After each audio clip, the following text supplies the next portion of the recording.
शरीरात तयार होणारी छोटीशी ही गाठ किती हानिकारक असते हे तेव्हा कळते जेव्हा कॅन्सर डिटेक्ट होतो, परंतु वेळ गेलेली असते. म्हणून सर्वांना कॅन्सरबद्दल माहीत असणे खूप गरजेचे आहे.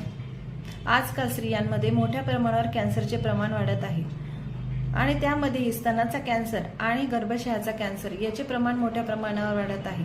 म्हणून आपल्याला कॅन्सरचे प्रतिबंधात्मक उपाय माहीत असणे खूप गरजेचे आहे.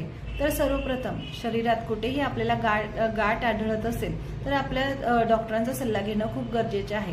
तसेच इंटरमेन्स्ट्रुअल ब्लिडिंग आणि ॲबनॉर्मल मेन्स्ट्रुअल ब्लिडिंग ही लक्षणं जर आपल्याला आढळत असतील तर तज्ज्ञ डॉक्टरांचा सल्ला घेणं खूप गरजेचे आहे.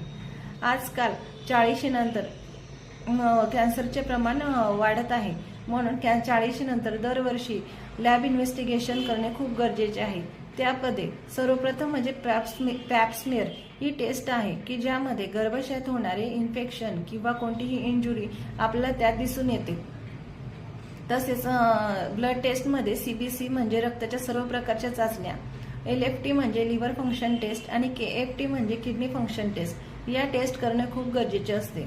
तसेच कॅन्सर मार्करमुळे कॅन्सर डिटेक्ट होत असतो. म्हणून CA-125, CA-15.3 आणि CEA या मार्करची जर आपण टेस्ट केली आणि त्यामुळे आपल्याला जर कॅन्सरची सुरुवात असेल हे आपल्याला दिसून येते आणि आपल्याला त्यामध्ये प्रतिबंधात्मक उपाय करू शकतो. त्याचप्रमाणे योग्य प्रकारची दिनचर्या जर ठेवली तर त्यामुळे आपल्याला योग्य प्रकारचा आहार आणि योग्य प्रकारचा असा व्यायाम आणि पुरेशी अशी झोप